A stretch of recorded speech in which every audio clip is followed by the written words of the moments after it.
Hello, everybody. Welcome to the Common Good Podcast. My name is Daniel Dietrich. So glad to be with you. It's Wednesday, so it is Faith Day. We've got our panel of pastors ready to discuss things of faith and the common good. And today I'm joined by Laura Truax and Dominique Gilliard and our guest, David Swanson. We'll introduce him in just a minute. A couple housekeeping notes. This podcast is on pause for the next 2 weeks because I'll be down at the southern border on the We the People ride. I will be on a bicycle, pedaling my best. It's not necessarily my thing, but I'm joining the Vote Common Good crew that's down there on the southern border right now. We're trying to raise awareness around immigration and border policy reform, and we're going to be listening and telling stories down there. So that's where I'll be the next 2 weeks, and since I'm the producer of this show and the internet isn't great down there, we're taking 2 weeks off from this show. But I'm excited about today's conversation, and I'll pitch it over to Dominique, and we'll go from there. Good morning, everybody. Excited to be with you today and have my friend David Swanson with us. Celebrating today as the first day of Hispanic Heritage Month, or what I am moving towards opting for is Latin, informed by the new book Abuelita Faith, and really trying to wrestle with some of the gender dynamics of using Latino, Latina, or the way Latinx has not been wholesalely embraced by our Latin sisters and brothers, and so trying to figure out what the best linguistic option is to faithfully affirm the holistic encompassing of the Latin community. So excited to continue to have these conversations together and get into the muck and the mire as we try to discern what faithfulness looks like. And I'll kick it over to you, Laura. Yeah, thanks, Dominique. Dominique's down in Atlanta. I am here in Chicago and loving it as we turn toward cooler weather. It's been good. We are missing a couple of our regulars here. Stephanie Spalding is out today.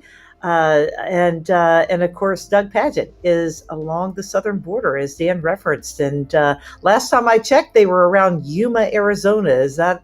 Yeah, so they'll be in Arizona for a minute. Yeah, started in Yuma today. So yeah, but we are really excited to have David Swanson on the show today. David is a pastor friend. He wrote a wonderful book about his own experiences in pastoring and the way he approaches life and ministry in community with others. It's called Rediscipling the White Church: From Cheap Diversity to True Solidarity. And it's been a wonderful read. It came out last year, I want to say May, David, 2020. I still see a lot of stuff about it. It's just one of those books that's got some legs on it, and people are being blessed by it and using it as a resource for how they rethink and redisciple themselves and their communities. So thank you. A couple of big headlining questions, David, as we turn it to you. And first, we want you to just introduce yourself. But when you do that, will you talk a little bit about who you are and your legacy, where you come from, your people, your background a little bit, and where you're at right now in Chicago. So we turn to you. Yeah, go ahead. Yeah. No, thanks, Laura. And Dan and Dominique, it's good to be with you all this morning. And also, Laura, with you, am thankful for the cooler weather as of today. I think we're back into the high 80s later this week, though. So yeah, kind of classic Chicago fall. Yeah, exactly. I am here in Bronzeville on the south side of Chicago. For those who don't know, Bronzeville is a historic African-American community here on the south side of Chicago. Historically was really the neighborhood where Black people could move with some degree of safety as they kind of left or escaped Jim Crow violence in the South during the era of Reconstruction and so-called redemption. And so it's a neighborhood that has a very significant legacy in our city. And it's been pretty amazing over the past 11 years for our church to get to be a part of that and to make some really good friends in our community and to participate with them in the really good work that's been happening in this community for a very, very long time. Married to Maggie for 20-something years, 2 great boys who are back in school now here at Chicago Public Schools. Praise God. Yes, exactly. Right. They're doing it with the masks on, and we're really grateful for that. It's been a good few weeks for them. I grew up a missionary kid. My dad flew little airplanes around Venezuela and Ecuador for most of my childhood. So grew up in what was for me a kind of cross-cultural environment. And called to local church ministry out of graduate school, which was a surprise and not part of the plan, but really thankful for about 20 years of parish pastoral ministry. Feel very clear that that's where God has called me. Both Dominica and I are part of the Evangelical Covenant Church. I don't know how Dominique would describe our denomination. Not a lot of folks know it. We have a history coming out of Swedish immigrants who had sort of a mission emphasis towards other immigrants. And I'll let Dominique fill in any of the important theological details about our small little group of Christians. But for a church like ours, an intentionally multiracial congregation, the Covenant has been a hospitable denomination for us with its history of pietism, and then more recently multiracial, multi-ethnic ministries. So the other thing I'll just say is, being in our neighborhood and pastoring a multiracial church has given me over the past decade a sort of experience of having feet in 2 different worlds, the world of our neighborhood and our congregation, and then at times world of majority white communities and congregations, and realizing what a vast gulf there often is between these two, where we proclaim the same Lord, we read the same Bible, and yet our experiences of the world can be so radically different. And so a lot of that experience informed some of the questions that led to this book. Mm-hmm. Yeah, and the subtitle of this book, From Cheap Diversity to True Solidarity, it's such busted, right? I think most of us will read that and say, yeah, busted, the cheap diversity piece. And the rarity of true solidarity. Maybe could we start? We hear the phrase a lot of the time about spaces and white spaces, and I think some of us can think, oh, white spaces is a space with a lot of white people, but it's way more. It's way more than that, right? Yeah. So, can you kind of start by just unpacking that phrase and what's going on in that phrase? I think the first time that I really reckoned with what you just described there, Laura, was early on in the life of our church. Our now associate pastor, a scholar named Michelle Dodson, recommended a book to me called The Elusive Dream by a scholar at Ohio State named Corey Edwards. And Dr. Edwards had done some ethnographic research of multiracial churches pastored by people of different races. And what she found was that the majority of these congregations, sort of no matter how racially or ethnically diverse they were generally monocultural. And that culture, no surprise, is white. And the reason for this, as she articulates in the book, is that white people are not accustomed to being in the minority. White people, being in the majority ourselves, have not had the experience of interacting in cross-cultural or intercultural environments. And so we tend to experience discomfort in those spaces as being something negative that pushes us or that causes us to leave those spaces. And people of color, on the other hand, are That's not their experience. Mm-hmm. By and large in this country, to be a person of color is to be very well versed in, kind of navigating different cultural spaces. But people of Mm-hmm. color are also generally aware that white people do not have these skills, and so to keep white people in the room is often to accommodate to their norms, to our norms. And so there's these kind of layers happening, and we're not always communicating about these things. And frankly, white people are generally not equipped or prepared to even have those kinds of conversations. Mm-hmm. And so when we talk about white spaces, yes, that could be demographically white, and there's plenty of those spaces in our country and in our churches. And we could talk a little bit more later about why I think even those majority white spaces are also called to this work of solidarity.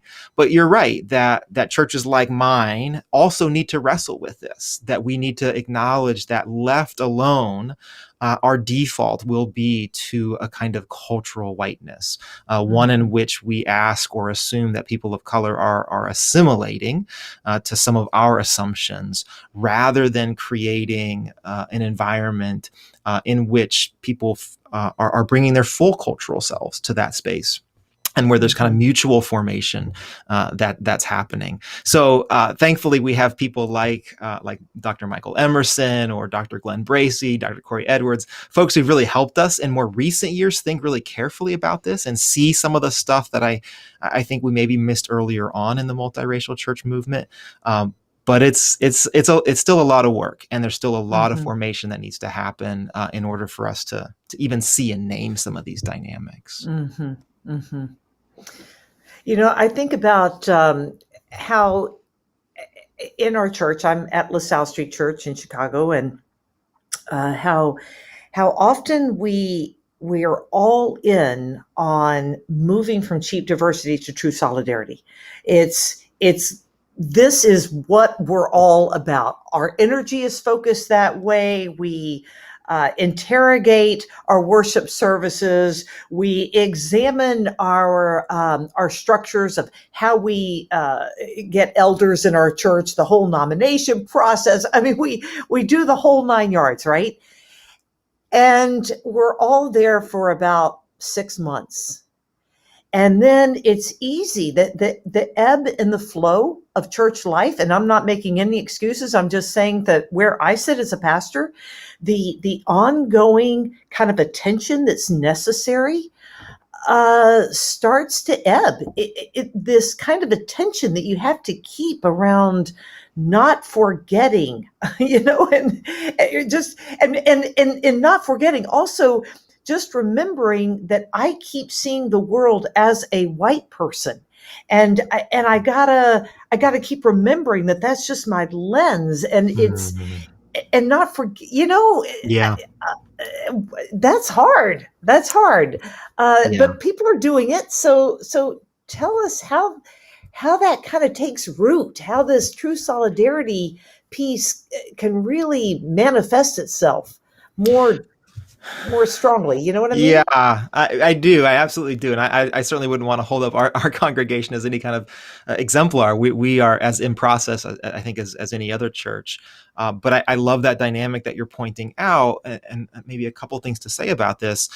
For a congregation who, is waking up to some of this stuff, or more like yours, is deeply committed to this. I do think that one of the marks of maturity here is that we acknowledge that this is never going to not be the thing.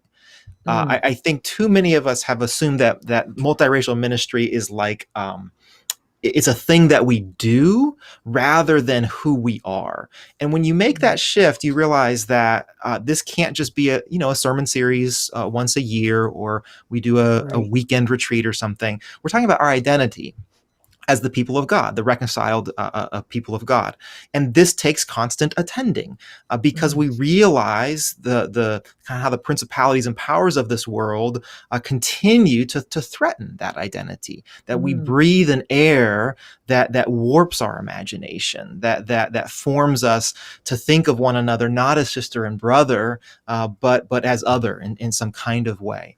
And so I've had people in our church say, now, are we ever going to talk about something something else? And the answer is no, we're not, because we're talking about our identity, and we realize how fragile that identity is, and how in many ways we're simply not good enough to hold that identity together. And so we're going to constantly be bringing this to the cross, asking the Spirit of God to breathe life into this identity. Now, the Holy Spirit bears all kinds of fruit from that identity, right? So, of course, the work of justice and mercy and compassion in this world are going to take lots of different forms and expressions. But we believe that fruit will come from the identity of this reconciled and reconciling people. The only other thing I'd say here, and actually I'm kind of curious what Dominique thinks about this line of thought, is that, as you say, Laura, for those of us who are white, there is this tension of we catch a glimpse of it, and we're living into it, and then there's something else, right? Yeah. And we're never woke. There's no woke white person, right? We're always struggling to wake up in some kind of way. This is not true necessarily, though, for many of our colleagues of color, for whom the vision here is just much more clear, and the kind of essential nature of this work and ministry is much more central. And so I have found in my own life how important it is to be in relationships where I'm submitted to leaders of color in our congregation and our community, who have the authority to remind me where I have, made this secondary or have lost the plot in some kind of way, and to ensure that in our systems and structures as a congregation, that those voices have the authority to call us to account and to keep this vision in front of us, so that we're not kind of constantly trying to veer back on course, which I think would probably be my tendency as a white pastor, but where we have more steady leadership who have a clearer vision, who are also helping us to lead the way. I don't know, Dominique, I am kind of curious though how you would see some of that. Yeah, I would agree. I would say the temptation for white Christians, as much as you can name the fact that it's not a checkbox, is to think about it as a checkbox.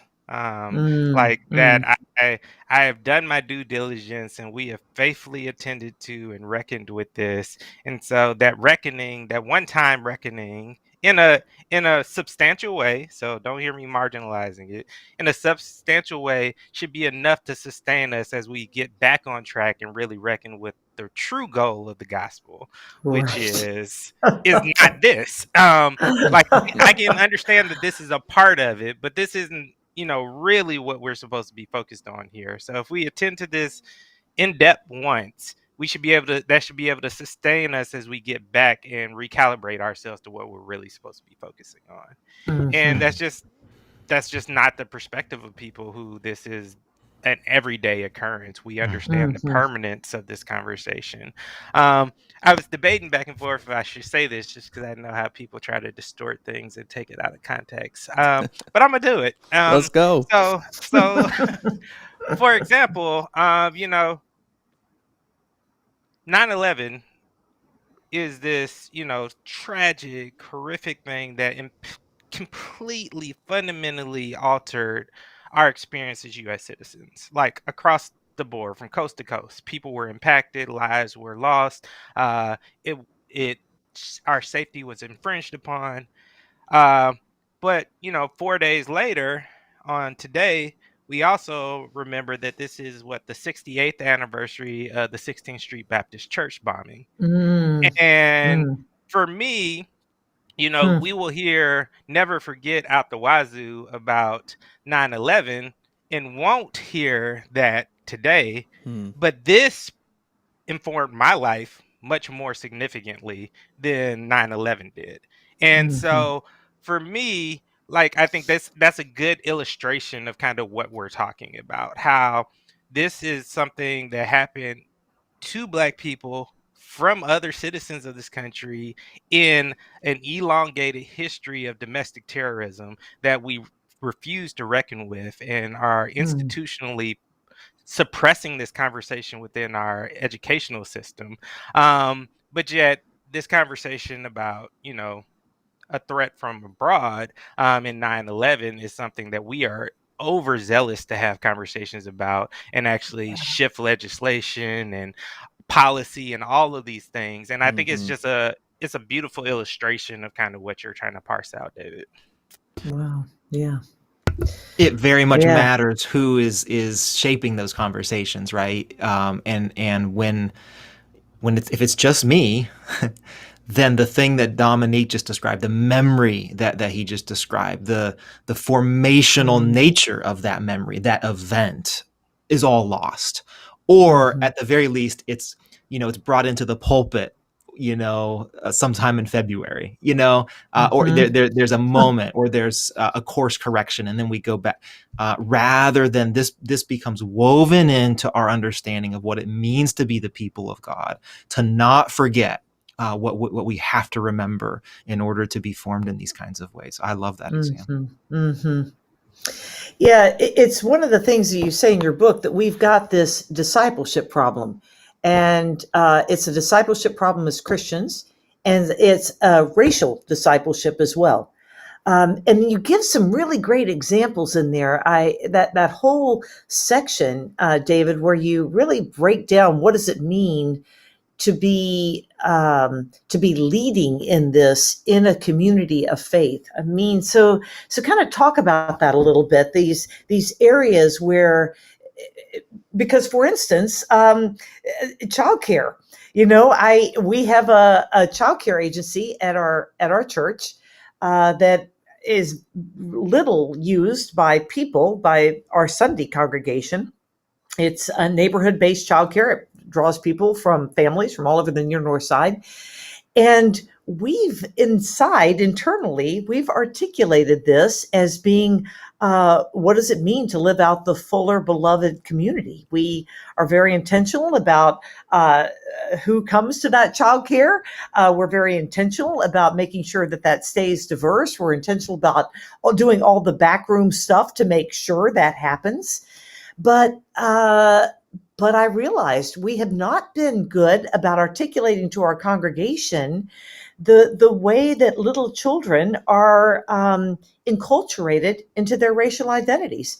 We haven't been explicit, as your book points out, like be clear, use real language that is explicit language around racial identity and words like privilege and white supremacy, and just at a young age, articulating something that is connected to what people what families, the language families should be using, the language they should be hearing in their home, resourcing the parents, equipping them. So kind of like talk about these various ways that churches can go about leading and moving more deeply into this.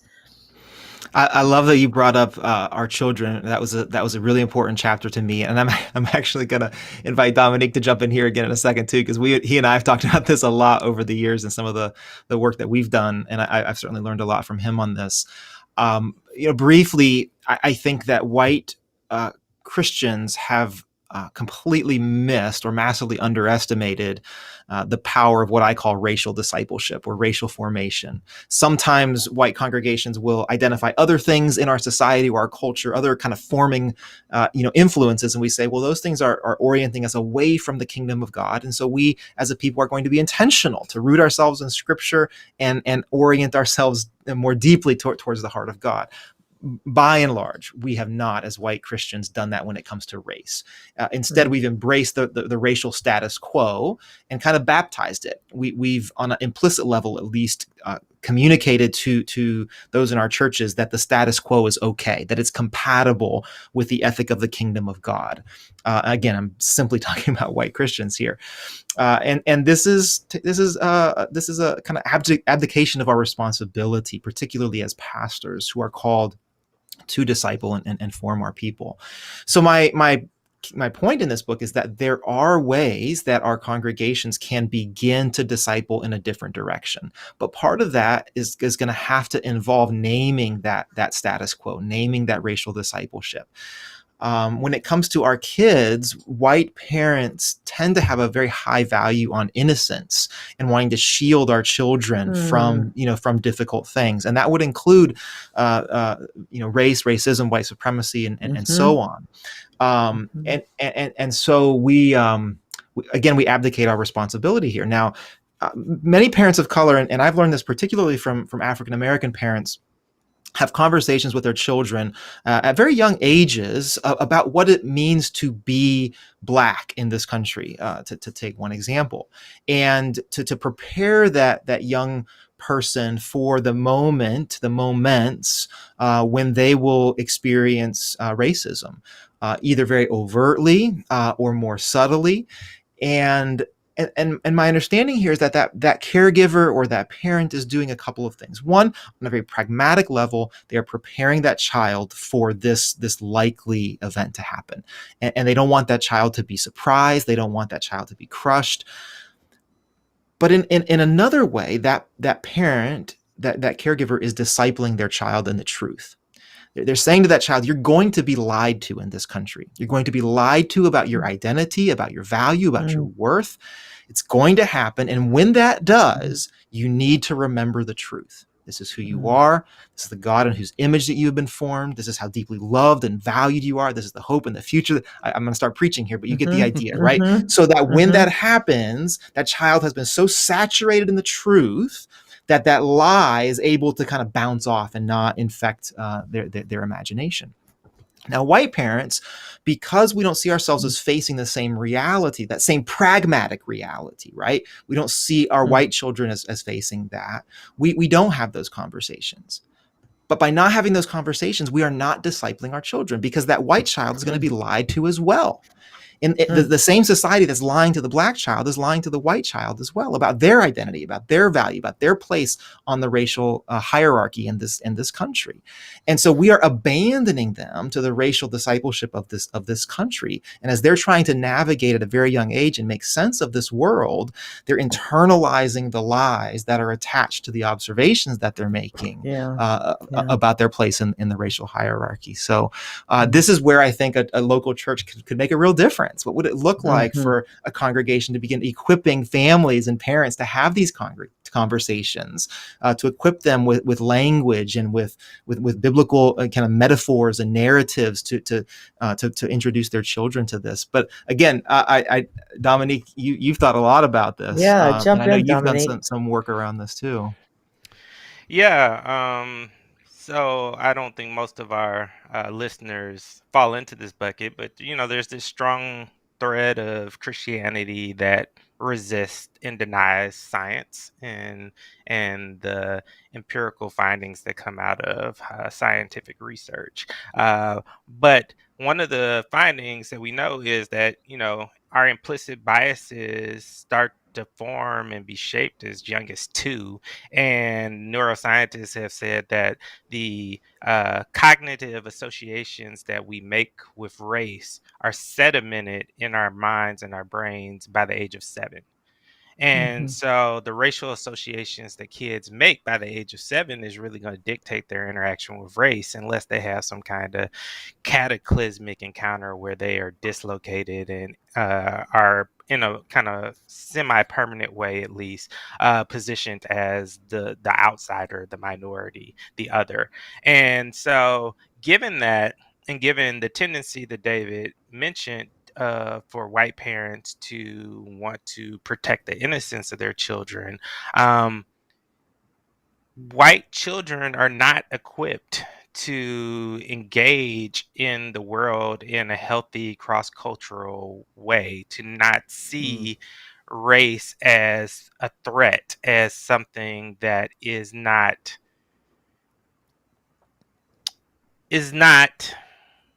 part of their discipleship, part of their cultural competency, something that's a necessity to survive in the world, their ability to navigate the realities of race. Where BIPOC kids are pretty much across the board, it's becoming more and more true, across the board. Parents realize that for their children to make it to 18, they have to have these conversations with them well before they're mature enough to have them. Maturity is thrown out the window when you're thinking about how do you help them survive. And so really the conversation of innocence is a conversation of privilege. And really what what we have to realize as in the church is that until white parents realize that it's just as important and just as much of a necessity for them to talk to their kids about race before they're emotionally mature enough to fully comprehend it in the same way that BIPOC parents do, then we're going to continue to have this inequitable conversation.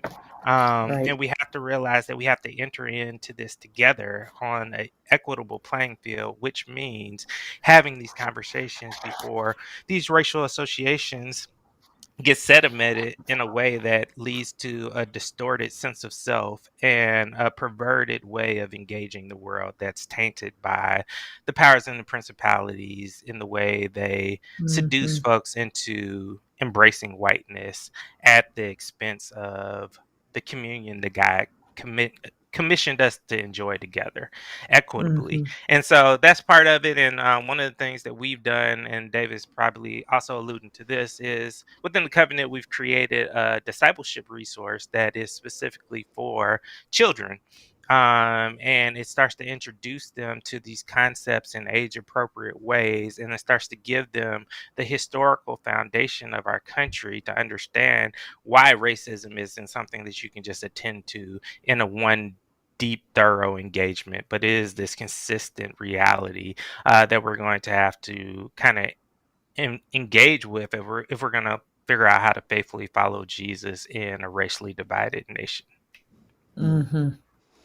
Yeah, I love that And there's a curriculum for kids. I love hearing about that. yeah. What are It's some called other Justice things? Journey for Kids. Justice Journey for Kids. Yep, and we'll put it in the show notes. Yeah, absolutely. What are some other things like rubber meets the road that local churches are doing that are trying to move from superficial diversity to true solidarity? What are some other things like that kids curriculum? Yeah, this is something I'm really always super interested to hear, from local churches and local pastors, because really they're the ones who are on the front lines of this conversation. This was a big aha for me probably about 5 or 6 years ago, where after about 5 years of pastoring a multiracial church, I realized that there was this entire group of churches and clergy who actually were pretty committed personally to reconciliation and justice, but who saw no role for themselves in it because their settings were not diverse, at least from their own vantage point. And that's part of what I'm hoping to do in this book, is to say, actually, this is for all of us. It really doesn't matter, what your demographics are like. We need everybody involved here. So I've loved hearing stories about. I'll say this: the instinct in white churches is to think, well, I need to immediately pursue diversity. Either I need to try to make my church more racially diverse, or I need to start get out into the community and start doing these partnerships with churches who are, different than mine. And those are not bad things. But what I have in mind is more the daily, the weekly kind of rhythms of a congregation, the liturgical stuff. So, I think there's a lot of potential around, for example, Holy Communion or the Eucharist. Here is the moment where we recognize our reunion with God, but there is this other layer of the fellowship, which is that we are reunited with one another as well. There's a theologian, Teresa Latini, who describes this as the twofold vocation of the church, of fellowship with God and fellowship with one another. And that is we hold that together at the table. But most white Christians in our kind of Western individualism have really only emphasized that first note of our fellowship with God at the cross. So there's all of this latent potential at the table, just to begin including in some of our liturgical language, or maybe the sermon before that, or the prayers that precede that, to begin forming people to remember that we are the people of God together. And though perhaps our congregation is majority white, we belong to a much more diverse body whose lived experiences matter to us, who, if they're rejoicing, we're going to rejoice. If they're mourning, we're going to mourn. So those are the kinds of I don't want to say nudges, but those are the kinds of reimaginings that I think start to be really fruitful in a local congregation, and that might lead to things like shared service projects in the neighborhood, or doing something to serve the community, maybe some shared worship services, those kinds of things. But I want us to think a little bit closer to home first. I don't want us to think first about who are we going to serve, or who are we going to go outside with. I want us to kind of hold the mirror a little bit closer to begin with. Mm-hmm. And I'd say one other kind of thing that I think, particularly for our kids, that could be helpful in that regard is, I think a lot of people, as David kind of articulated, think, well, we can't be involved because we don't have diversity. And once our geographic setting becomes more diverse, then we'll take up these conversations. And I always like to say, the truth is that there's work before the work. And there's work that you have to do so that when diversity shows up at your door, you're ready to faithfully respond to it and not actually work out all the mess you should have worked out before it got there, so that you can faithfully receive the diversity that is emerging. And I think for our kids, a very tangible way to do it would be to really look seriously at these cultural heritage months, Black History Month, Latin Heritage Month, and there are children's books that actually start to tell the history and the experience of our neighbors from a historic perspective that actually starts to give them insights into the culture and the history and the background that's going to be important for them as they try to become ambassadors of reconciliation in the world, and bridge builders and repairers of the breach.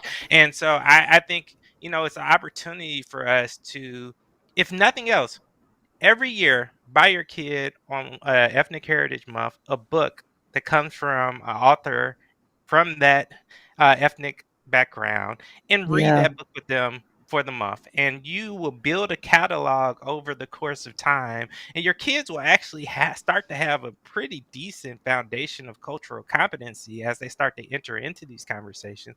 And they'll start to connect the dots between the experience of Indigenous, Black, Asian American, Latin, and say, like, Right. oh, there is something different here. And as I go through school and I'm learning what I'm learning in school, all of these stories aren't represented in the curriculum that I'm being exposed to. So they'll start to see that there's some disconnects. And that's where we get a chance to really broker in and press in and do some discipleship work.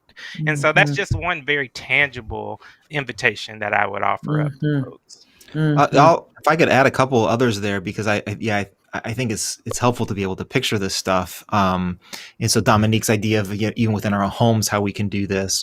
But I would, maybe 6 or 7 years ago, our church was invited to participate in a protest related to kind of another instance of kind of racial trauma in the country.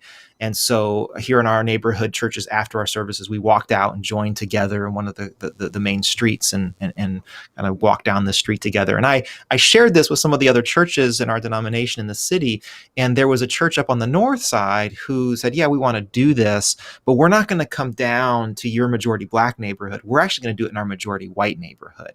Now, I thought that was absolutely brilliant, because what they were doing is saying that, and this is very, very counterintuitive to most white people. They were saying that these issues related to injustice and systemic racism are ours. They are our responsibility. They exist in our churches and our communities. And so we don't need to go into in this case, a Black neighborhood to stand in solidarity.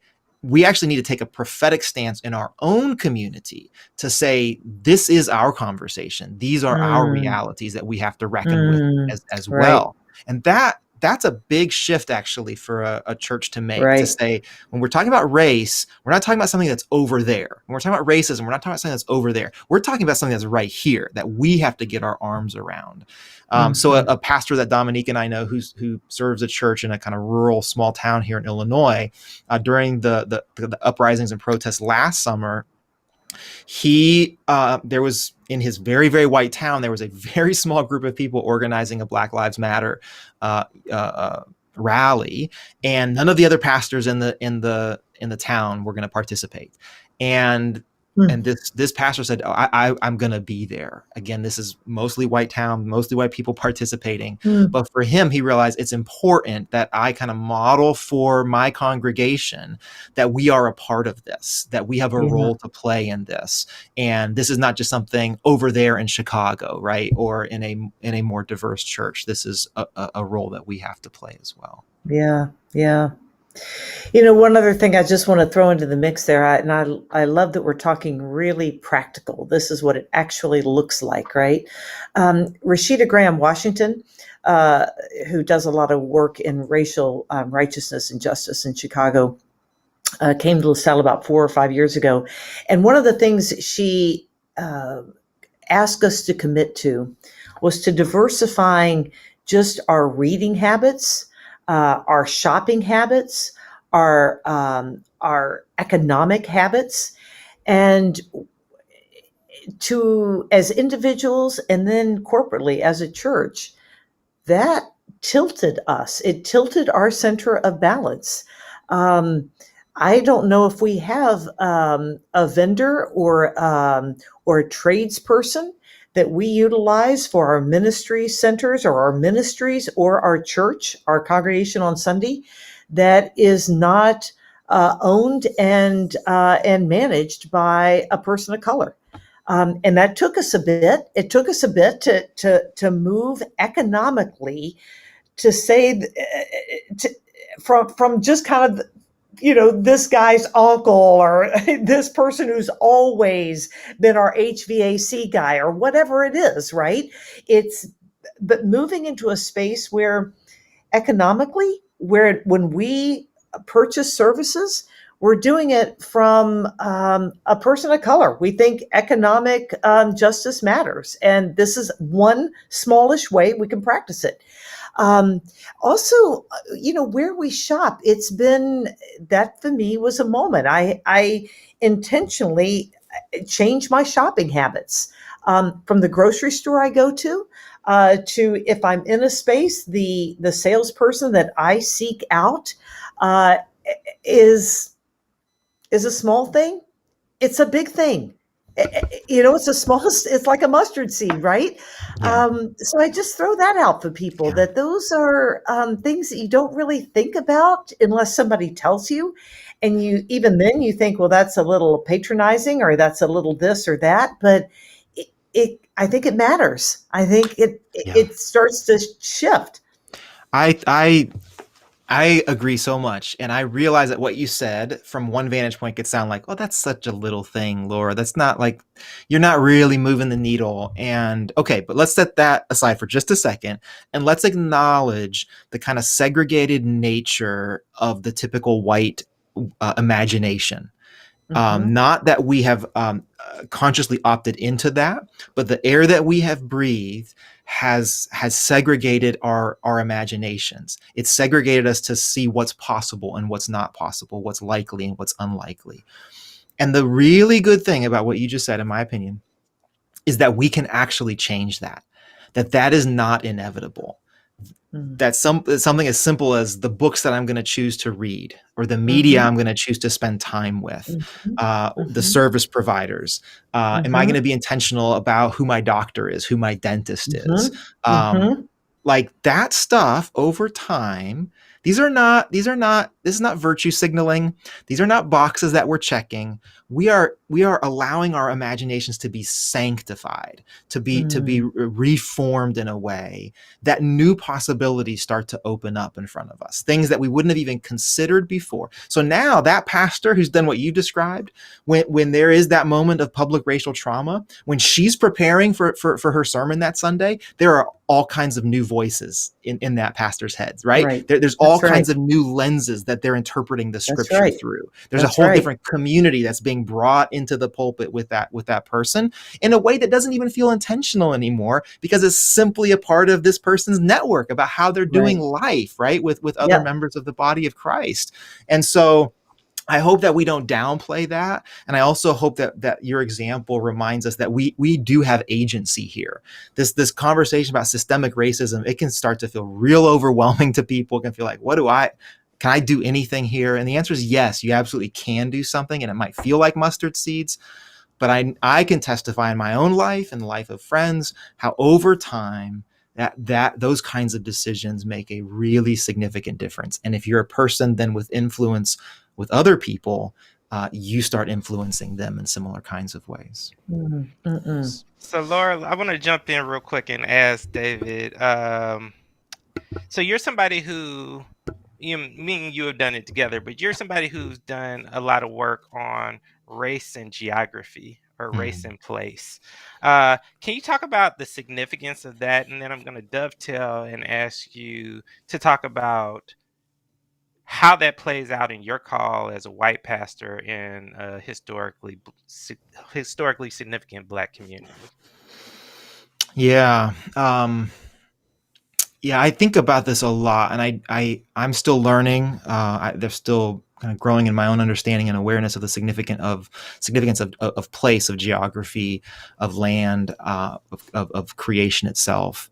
I think this is often the voice that we're not listening to too closely enough. And so for me, over the past few years, reading lots of Indigenous authors and having conversations with Indigenous friends, because I think that this is where I have a lot of learning and growing to do. But yes, one of the things that race does, and one of the things that race was intended to do, is to kind of sever us from place, so that the kind of redemptive formational power of place gets severed, so that we can be placed on a racial hierarchy of our own making. So the thing that becomes most important about me is where I fit on that hierarchy, rather than how the place, the land, the stuff of geography has actually formed me. And so, yeah, I think that one of the, and here I'm continuing to learn from people like Willie Jennings and others, one of the great and sort of beautiful things that compels us forward in this is, how is it that the creation is still latent with formational potential? And what would it look like for a people to get together, commit themselves to be cared for by place, even as we care for that place, this kind of relationship of mutuality with the creation itself. I believe that the creation still has that formational potential. It takes a kind of radical commitment to step off of the conveyor belt of things like consumer capitalism and the pursuit of the American dream. Everything about our society orients us away from this. And so it's still very much an open-ended question of whether it's actually possible for people to do this. There's not tons of examples. We catch glimpses of it in our history, I think. But that, to me, is the beautiful vision that captures my own heart, that a people together can still be formed by this good creation. So in terms of Bronzeville, I can just say I have been formed over these 10 plus years in this neighborhood, and that for me has come in large part through people who have been in this community for a very, very long time, who have been cared for this community and care for this community, the way that I imagine myself and my own role, the way that I can testify to the Holy Spirit's faithfulness to a place, even though I wasn't here, that I've been invited into the narratives of those who've been here for generations. Really important people to me, who I'll never meet. People like Ida B. Wells, who lived in this community, and whose legacy and discipleship and kind of commitment have profoundly formed, my understanding of faithful Christian ministry. But all of this is rooted in a particular place. And so I think a lot about I'm not a wine person, but there's this, I think it's called terroir. So if you guys are wine people, but it's the idea that you can kind of taste the soil that the grape grew from, right? It should have a distinctiveness to it. That I think is what the church ought to be, that we are so deeply rooted in a place that if you walked in and kind of closed your eyes and just listened, you would be able to pick up on where you were because of the heart for the place that the people exhibit, but also how that place has formed those people. And I think it's in that particularity that we can then exhibit a real beautiful hospitality to those whose particularities are different than our own. The kind of tendency in evangelicalism and in whiteness in general is we need to flatten out all those particularities. We need to flatten everything out to whiteness, and then you assimilate to that and we can be together. And I think the biblical vision is radically different than that and way better, way more beautiful. That's great. What a beautiful image, huh? Right? David, I was wondering if you could give us one last word for churches and pastors and communities that are early on in this work or just starting into this work or have been doing it for a while.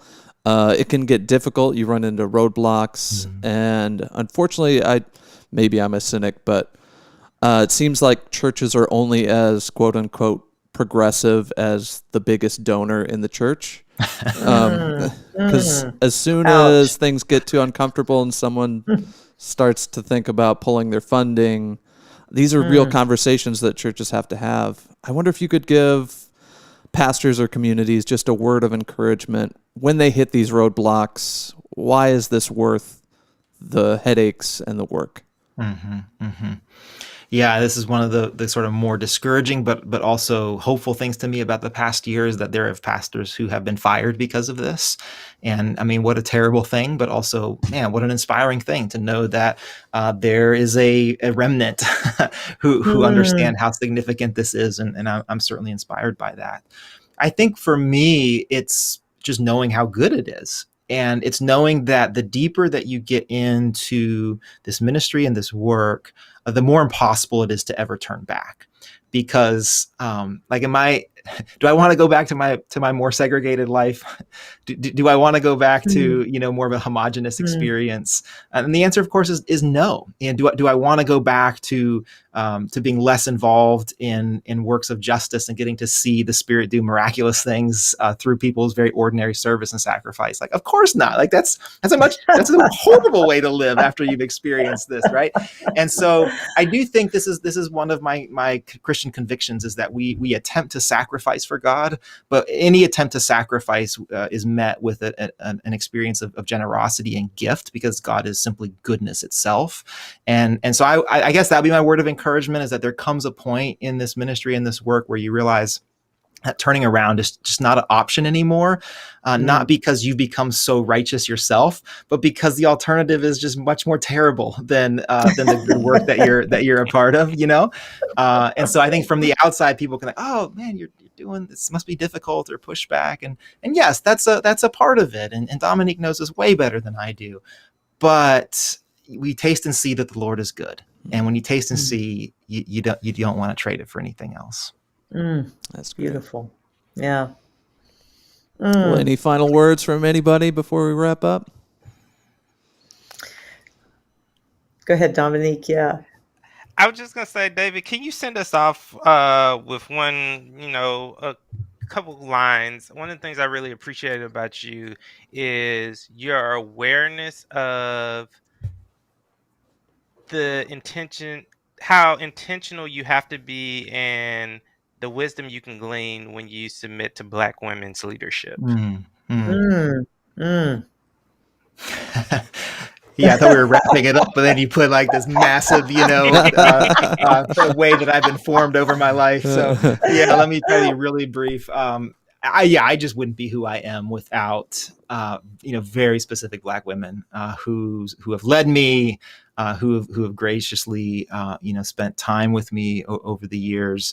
I remember early on my spiritual director, who's been my director, for probably 13 or so years now, I was kind of describing to her that how as a white man in our neighborhood, in our church, all of my instincts didn't feel helpful any longer. And how I was trying to navigate this world from a place of perceived kind of weakness or foolishness. And she just looked at me and she said, well, that's great, David. You're starting to get a tiny little taste of what I navigate, most days.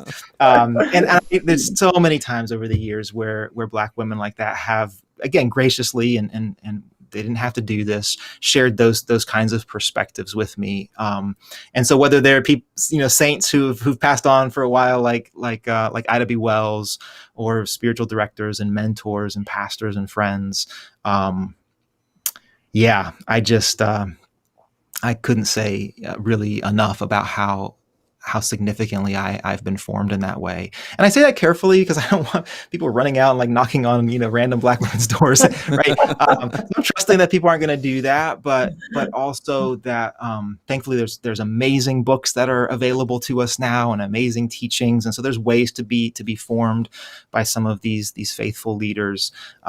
But I will say that this is one of the gifts of multiracial community as well, is the kind of organic nature that some of these friendships can develop that can really change the trajectory of a person's life. Mm-hmm. Mm-hmm. That's great. Yeah. Well, David, thank you so much for being with us. Thank you for your work, your book. The book is called Rediscipling the White Church, From Cheap Diversity to True Solidarity. I just found this whole conversation really encouraging and helpful. I'm excited to look into that kids curriculum that we'll link in the show notes. But just thank you so much for your work and for being with us. We'll be back in a couple weeks on this show talking about faith and the common good. But until then, we'll see you around. Take care, everybody. Thanks, everybody. Thanks, David. Yeah, thank you.